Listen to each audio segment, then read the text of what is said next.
ودان وطن دا د لوی افغان وطن دا په مونږه ګران وطن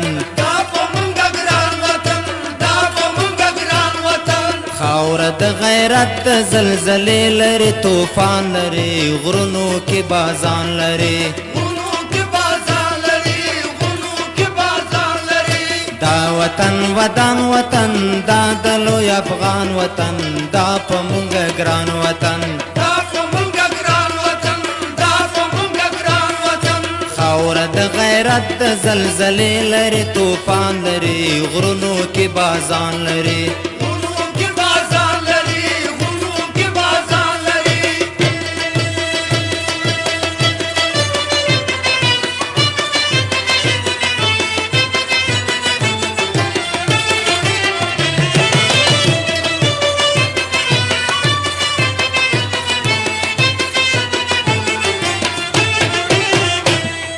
شورې په سیندونو کې تاو په لویو غرونو کې مینا یې په زړونو کې شورې په سیندونو کې تاو په لویو غرونو کې مینا یې په زړونو کې خېژې لاسنې د هر افغان ولولې لري بلند لمبې لري خېژې لاسنې د هر افغان ولولې لري بلند لمبې لري دا وطن ودان وطن دا د لوی افغان وطن دا په مونږه ګران وطن خاوره د غیرت د زلزلې لري طوفان لري غرونو کې بازان لري خاوره د غیرت د زلزلې لري طوفان لري غرونو کې بازان لري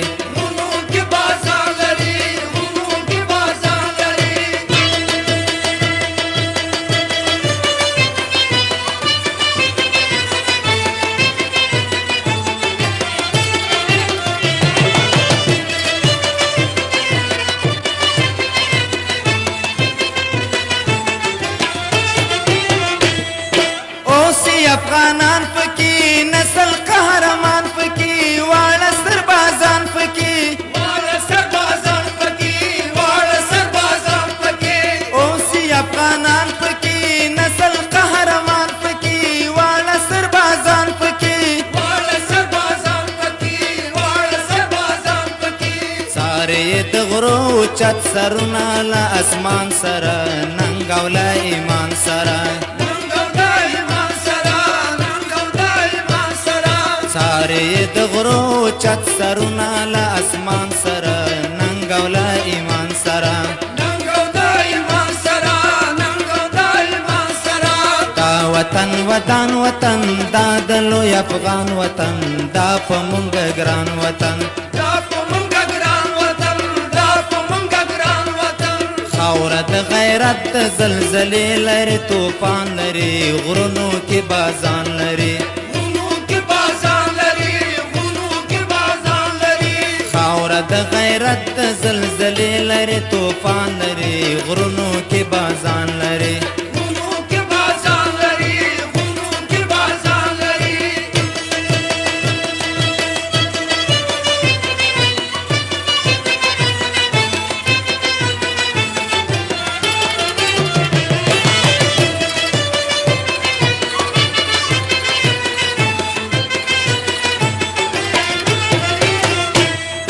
باد لري برېښنا لري شور لري غوغا لري ژوند لري بقا لري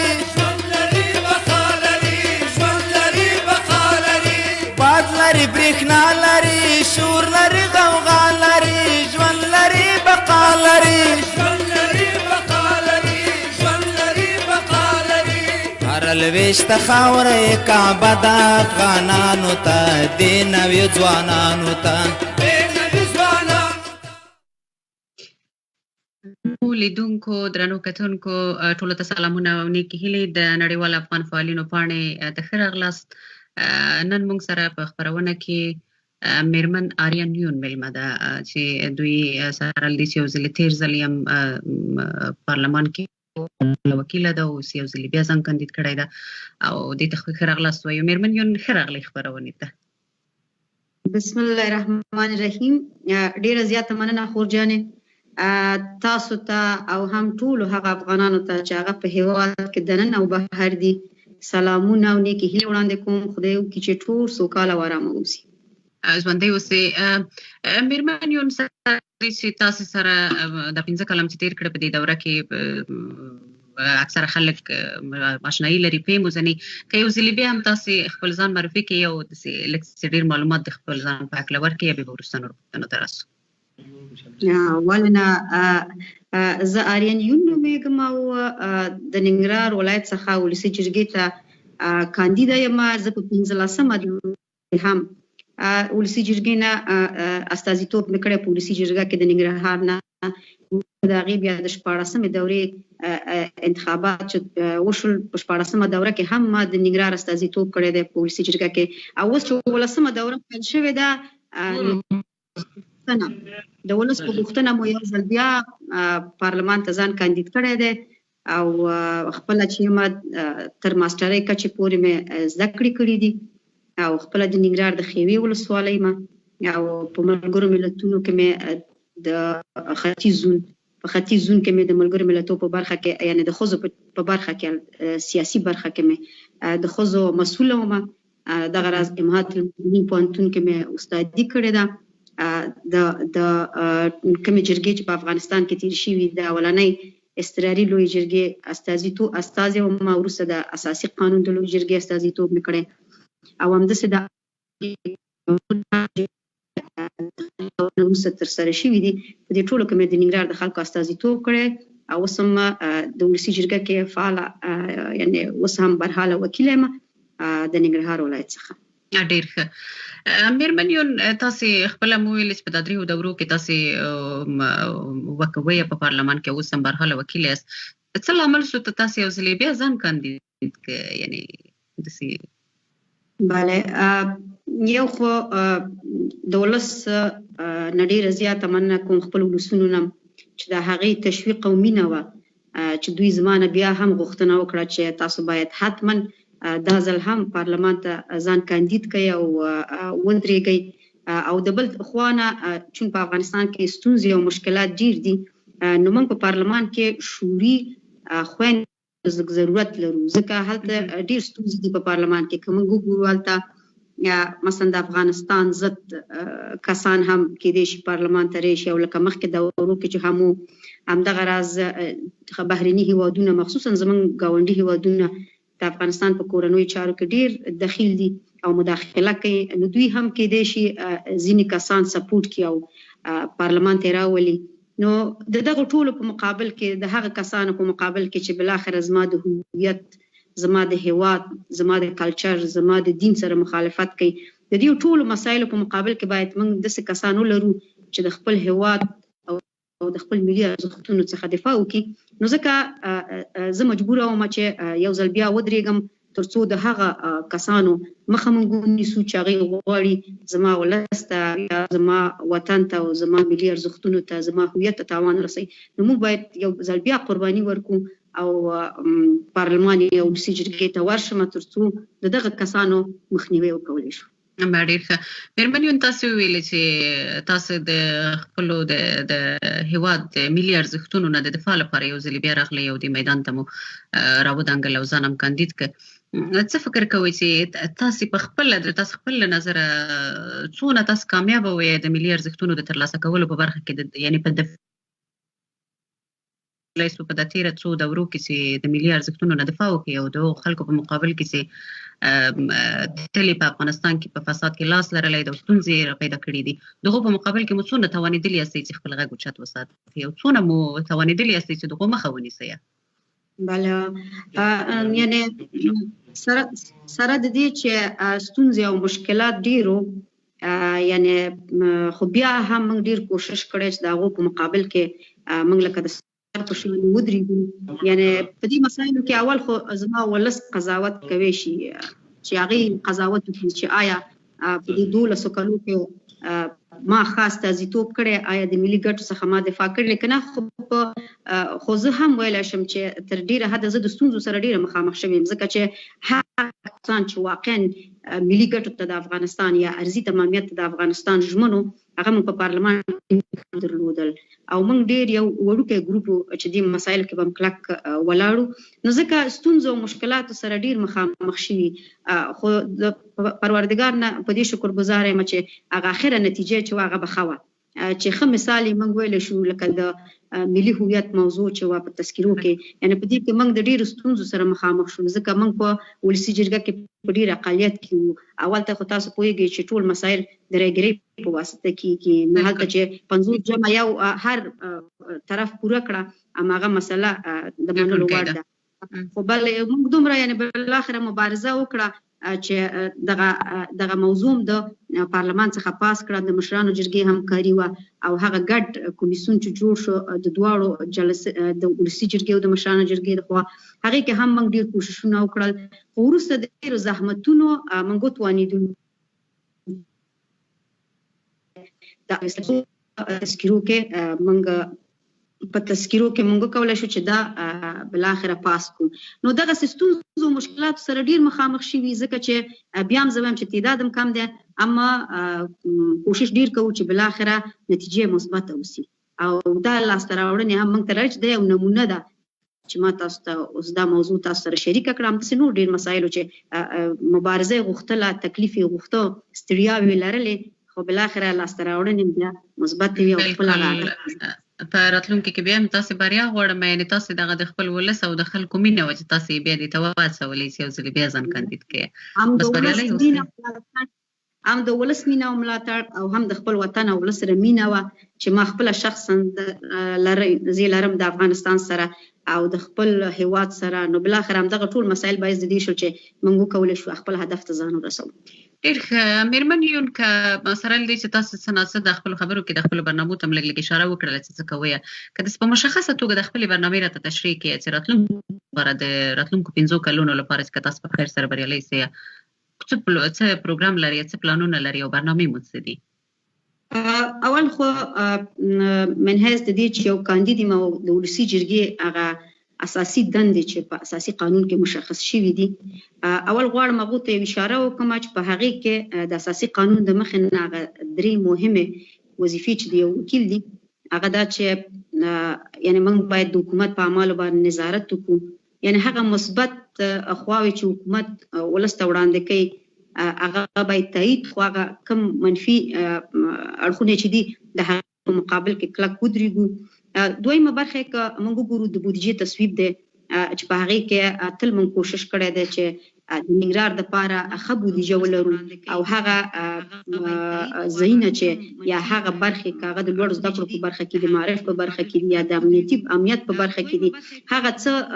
ضرورت چې د ننګرهار دی هغې کې هم ډېر کوشش کړی دی چې ښه بودیجه ولرو چې دا هم د یو وکیل اصلي او اساسي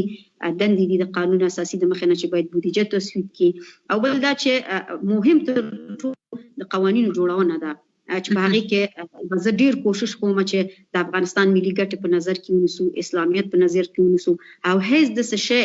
چې هغه د اساسي قانون سره چې د قوانینو مور ده اوس موږ منلی دی د هغې سره په ټکر کې نه او زما د اسلام سره په ټکر کې نه او زما د ملي ارزښتونو سره په ټکر کې نه نو داسې قوانین به تصویبوو مخکې هم موږ په دې برخه کې ډېر کوششونه کوو او په راتلونکي کې به هم ډېر کوشش کوو چې دا زموږ هغه اساسي او عمده وظیفې دي چې باید په ولسي جرګه کې او په راتلونکي کې هم زه کوشش کوم چې دې مسایلو ته ډېر پام وساتم بل هغه د یو استازی چې ولسي جرګې ته ځي هغه د ولس او د اجرایه قوې په منځ کې یو پل شکل لري چې همیشه باید ولس چې څه ستونزې لري او څه غوښتنې لري هغه تر چارواکو پورې ورسوي دې کې به هم ډېر کوشش کوم خو مهم شیان چې زما دپاره به همیشه سرې کرښي او د هغې څخه به هېڅکله موږ تېرېږو نه چې هغه زما اسلامي ارزښتونه دي هغه زما ملي ارزښتونه دي هغه زما هویت دی هغه زما هېواد دی یعنې دې مسایلو نه هېڅکله موږ تېرېږو نه او دا زما دپاره سرې کرښې دي او په دې کې لکه مخکې هم چې موږ څه مبارزه کړې ده او په راتلونکي کې به یې نوره هم ګړندۍ کوو چې هغه کسان چې غواړي چې زما دغه ارزښتونو ته تاوان ورسوي د هغې په مقابل کې به موږ کلک سپر غوندې ودرېږو ډېر ښه مېرمنیون سره له دې چې په پارلمان کې هلته په ولسي جرګه کې د ښځو لپاره یوه بېله کمیټه ده او یو بېل کمیسیون ده بېله دغه لري برخه لري په دې برخه کې چې د ښځو لپاره کار وکړي خو بیا هم تاسو هم د یوې ښځې په توګه باندې د ښځو لپاره څه پلانونه لري د خپلو برنامو کې مو ښځو ته د کوم ځانګړی ځای ورکړی ده که نه جمیلې خور اول خو غواړم یو څو ټکو ته اشاره وکړم هغه دا چې تر اوسه پورې یعنې افغانستان کې که موږ وګورو زه داسې سل په سلو کې نشم ویلی چې ښځو دپاره به په افغانستان کې یعنې کوم بدلون نه وي راغلی یا کار به نه وي شوی خو که په دقیق ډول موږ وګورو یعنې په افغانستان کې د ښځو د حقوقو موضوع تر یو حده پورې د شعار په ډول پاتې شوې ده مخصوصا هغه ټولنې چې غواړي فنډ واخلي دوی د ښځو موضوع مطرح کوي د ښځو د حقوقو موضوع مطرح کوي تر څو دوی فنډ لاسته راوړي او یا هغه کسان چې غواړي ځان مطرح کړي نو دوی بیا زیاتره د ښځو د حقوقو مدافعین ځان ګڼي حال دا چې زه پرون یو غونډه مې لرله اچین ولسوالۍ ته او هلته زه یو خور سره مخامخ شولم 2 خویندې وې زما یوې ما ته خپل سر لوڅ کا او کله مې چې د دې د سر ویښتان ولیدل ټول ټکېدلي وو ما ورته وویل چې خور ولې دې چې موږ د دومره لرې ځینې اوبه راوړو چې حتی هغه ابتدایي کومکونه چې هغه د څښاک اوبه دي هغه موږ ته برابر نه دي نو ځکه موږ د لرې ځایونو اوبه راوړو په سر باندې نو ځکه زما سر ویښته ټول ټکېدلي دي په همدې کې ما بله خور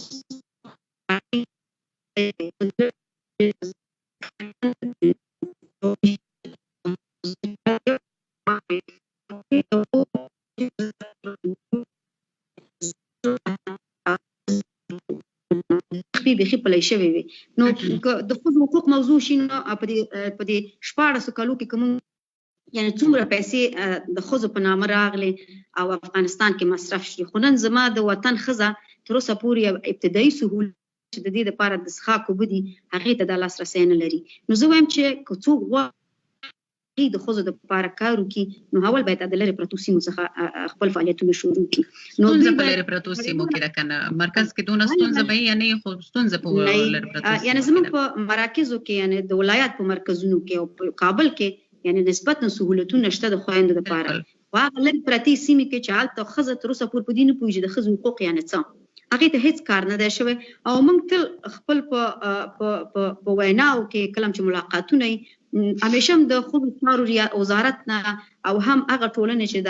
د ښځو په برخه کې فعالیتونه کوي یا انجوګانې دي یا نړیوالو ټولنې هم تل دا غوښتنه کوي چې تاسو باید داسې فکر ونه کوئ چې کابل افغانستان دی یعنې کابل کې نور ډېر ولایتونه شته ډېر لرې پرتې سیمې دي چې هلته ښځو دپاره هېڅ امکانات نشته نو موږ وایو چې د ښځو د ژوند په برخه کې باید هېڅکله د افراط او د تفریط نه کار وانخیستل شي نه هغه غربي ډیموکراسي موږ افغانستان کې پلي کوی شو چې لکه په نوره دنیا کې چې ده او نه هغه تنګ نظر سیاست موږ غواړو چې وایي ښځه یا په کور ده یا په ګور موږ باید ډېر یو میانه حالت ولرو او د ښځو حقوقو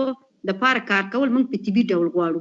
دلته په افغانستان کې دومره افراط او تفریط دي چې یو ځل زما په پارلمان کې اوس موږ په پارلمان کې یعنې دومره زموږ فیصدي د خویندو ډېره ده چې د دنیا په هېڅ پارلمان کې همدا اوس تاسو په کوم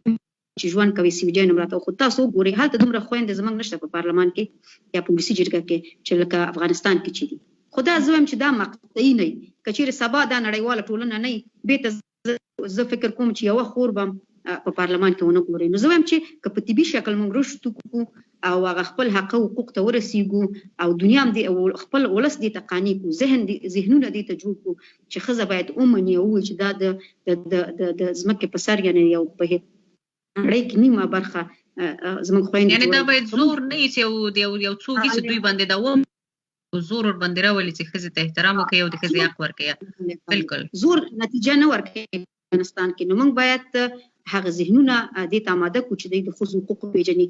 مخصوصا که موږ دې ته ووایو چې اسلام ښځو دپاره کوم حق او حقوق ورکړي نو دا به ډېر زر تاثیر وکړي زموږ په ټولنه کې ځکه چې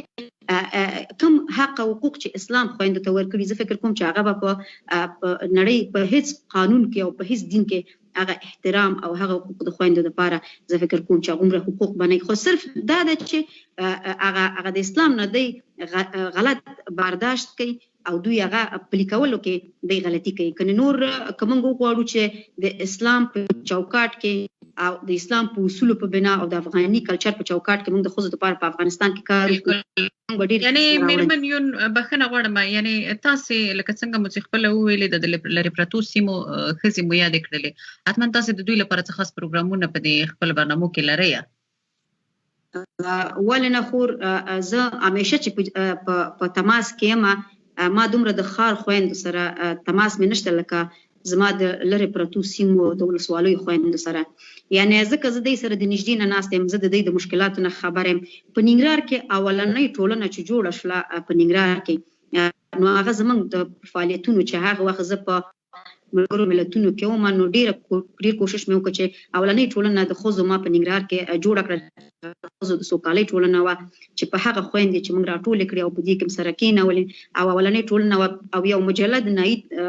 مجلې په نامه موږ د خویندو دپاره اولنۍ مجله وه په ننګرهار کې چې موږ دا چاپ کړه، او په هغې کې دې ټولو ستونزو ته چې زما د ننګرهار خویندې او په مجموع کې د لرې پرتو سیمو او د زون په سطحه ورسره مخامخ وې، هغه هم په دې کې یادولې. نو تل به هم چارواکو باندې فشار راوړ چې د افغانستان کې بیا خصوصا په ختیځ کې او په ننګرهار کې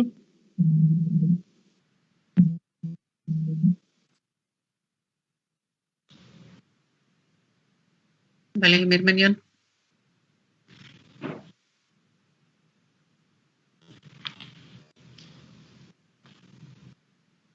میرمن یون ستاسو کمره مو بنده شوه.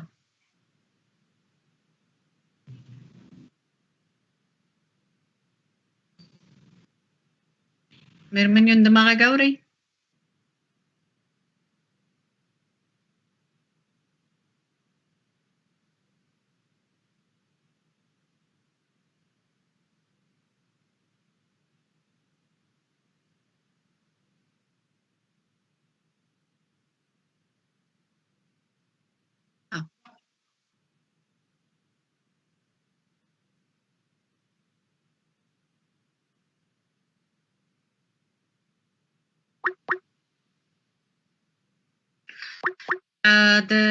زه فکر کوم چې د انټرنیټي ستونزې له امله د میرمن یون اړیکه موږ سره بنده شوه، د ما غږ هم نه اوري. او درنو لیدونکو زه به ډېره زیاته بخښنه غواړم ځکه په افغانستان کې یوازینۍ ستونزه چې ده هغه د انټرنیټ ستونزه ده چې بېرته فکر کوم چې راغله میرمن یون. ښه راغلی، لکه چې انټرنیټ ستونزه وه څنګه بند شو؟ په افغانستان کې خو دا مشکلات شته دی. نو افغانستان کې د انټرنیټ هېڅ خبره نه ده، بس موږ لیدونکو بخښنه غواړو او دوی خپله پوهېږي ټول چې هلته د مشکلات دي. نو مهرباني میرمن یون فکر کوم خلاصې شوې، د پوښتنې د جواب مو خلاص کم نور هم چې غوښتل ووایه، خو زه غواړم دا وپوښتم چې دغه د معیارونو په هکله غواړم میرمن یون تاسو نه پوښتنه وکړم. د بیا فکر کوم چې بند شو. نه اورم ستاسو غږ. په نوره نړۍ کې د ټاکنو لپاره ځینې خاص ځانګړي معیارونه یې، مثلا یو کاندید باید څه کوم معیارونه ولري، او څونه کسان کولی شي چې ځان کاندید کړي، او په کومو شرایطو ځان کولی شي کاندید کړي. په افغانستان کې دغه ستونزې ته داسې فکر کوم دغه ستونزه لږ ډېره ده چې څوک معیارونه خاص په نظر کې نه نیسي، تحصیل او نور ځینې شرایط چې دي هغه په نظر کې نه نیسي، او دا اوس د کاندیدانو شمېر ته چې سړی وګوري بې حده ډېر ده. نو تاسو په دې هکله څه نظر لرئ چې یعنې څه فکر کوئ چې دا یوه جدي ستونزه نه ده؟ بلې دا یوه ډېره غټه ستونزه ده، او ټول مشکل چې جوړ کړی زموږ ولسونو دپاره جوړ کړی دی. موږ هغه وخت نوې پارلماني ټاکنې لا شروع نه وې په 15مه دوره کې، زموږ تل دا غوښتنه وه چې موږ باید یو کاندید دپاره شرایط وضع کړو تر څو وکولی شو چې موږ غوره کسان وکولی شي چې ځان کاندید کړي ولسي جرګې ته لاړ شي. چې بدبختانه هغه وخت کې زموږ دومره اثر ونه کړ، او هم نړیوالې ټولنې او هم هغه کوم کسان چې دخیلو په دې برخه کې هغوی موږ سره همکاري ونه کړه. کله زموږ ټول همیشه غوښتنه دا وه چې هغه کسان په افغانستان کې چې یې لاسونه د ولس په وینو سره یا دا چې تحصیلاتو نه لري، ځکه په ولسي جرګه کې یعنی موږ قوانینو سره مخامخ کیږو، نو موږ باید داسې کسان ولرو چې هغه په قوانینو باندې پوه شي. یعنی زموږ باید داسې بله دا متوازه کړې وه، او هم ویل چې دغه شرایط باید لږ موږ سخت کړو تر څو هر څوک ونه کولی شي چې راشي او ځان کی تاسو سو ګوري ننګرهار کې زمونږ تقریبا 4 سیټه د خويندو دي ولس کس خويندې زمونږ ته کاندید دي همداسې په نارینه او کې هم تقریبا تر 100 زیات نارینه زمونږ لاسو سیټونو د پاره کاندید دي یاند دې نه یوازې دا مشکل دی چې پولیسي جرګه کې به موږ دغه کسانو سره کچيري لاړ شي پارلمان ته چې هغه معیارونه پوره کړی نه نو دا لاړ شي پولیسي جرګې ته نه یوازې چې وطن او دی وطن او ولس ته تاوان دی بلکې غټ مشکل دا ده چې وس د راګری په وخت کې هم زموږ ولسونو لپاره مشکل جوړ کړی په دغه کسانو کې یو زما یو ولسی وګړی چې تعلیم هم نه لري نو په 130 کسانو کې به دوی څنګه وکولای شي چې خپل کاندید هغه څوک چې د دې لپاره غوړه دی هغه پیدا کړي او هغه د لپاره د رای ورکړي نو دغه مشکلات ډیر جوړ کړي دي موږ همیشه دا وایو چې باید قانون جوړو د انتخاباتو موږ هم دا ویلو چې دې لپاره باید لوړ مثلا تر ماسترۍ تر کچې پورې باید موږ معیار ونیسو خو هلته بدبختانه څنګه چې په ولسي جرګه کې د مختلفو نظرونو خلک راټول شوي هغې کې تنګ نظره دیموکرات روشنفکره په هر قسم یعنې د مختلفو ګوندونو تنظیمونو کسان دي نو د دې ټولو راټولول په یو واحد فکر باندې ډیر مشکل کار دی نو ځکه موږ په دې ونه توانېدلو چې د دې لپاره هغه معیارونه وټاکو چې د ولسي جرګې د یو کاندید لپاره او د وکیل لپاره هغه مهم دی په دې باندې ونه توانېدلو ځکه په راګری کې به همیشه موږ په اقلیت کې او اکثریت د دې غوښتنه وه چې شرایط او معیارونه اسانه اوسي نو ځکه موږ اوس په ولسي جرګه کې داسې کسان هم لرو په ولسي جرګه کې چې هغې حتی په قانون باندې دی نه پوهېږي حتی په دې باندې نه پوهېږي چې وخت یو قانون دا باید داسې یو څوک یا د اقل چې خپله پوه شي چې نورو ته معلومات ورکړلی سي بلکل چې خپله معلومات ونه لري په ولسي جرګه کې موږ داسې کسان هم لرو چې هغې صرف د هغه ځمکې چې غصب کړي دي یا غلی چې کړی ده یا چور چې کړی دی صرف د خپل دارایي د ساتلو په خاطر یا کوم تاریخ چې دی لري چې زموږ مظلوم ولسونه وژلي دي د هغې د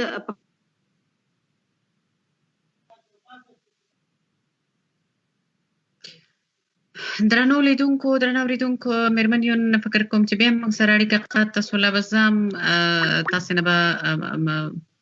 مېرمنیو د انټرنیټ موږ سره دغه نه کوي یاري نه کوي زه فکر کوم بس د تاسې که خبرې خلاصې نو که یم دلته قطع کو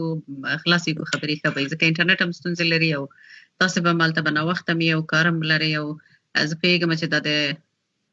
دغه وخت کې د کمپاینونو په وخت کې ستړي همي کاندیدان منډې رامنډې هم ډېرې نو تاسو ته نور مزاحمت نه کوم تاسو بریالیتوب غواړم په راتلونکي کې او خدای دې وکړي چې بریالۍ سئ او یو ځلې بیا ښه استازیتوب وکړئ د ټول ولس په ځانګړې توګه د ښځو د موږ ټولو ښځو سترګې تاسو ته دي نو ډېره خوشحاله سوم خدای مو بریالۍ لره کامیابه اوسئ ډېره زیاته مننه ژوندۍ اوسئ پورا آباد مننه ډېره مننه ژوندۍ اوسئ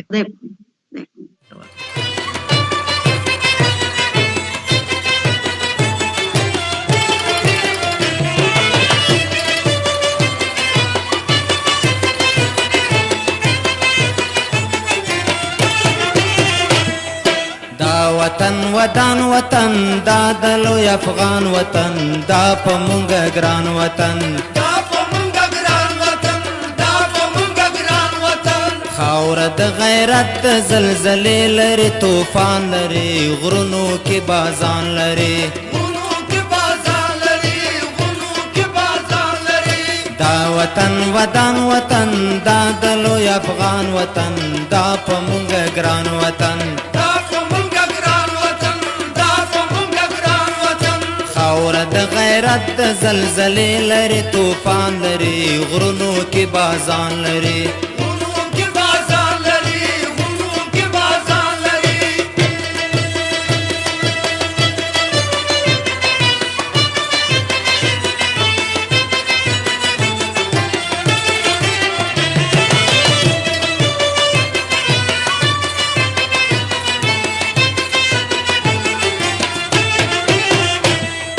شورې په سیندونو کې تاو په لویو غرونو کې مینا یې په زړونو کې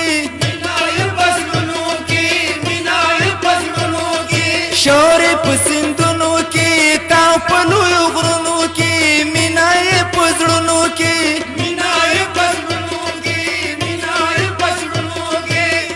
لسنې د هر افغان ولولې لري بلند لمبې لري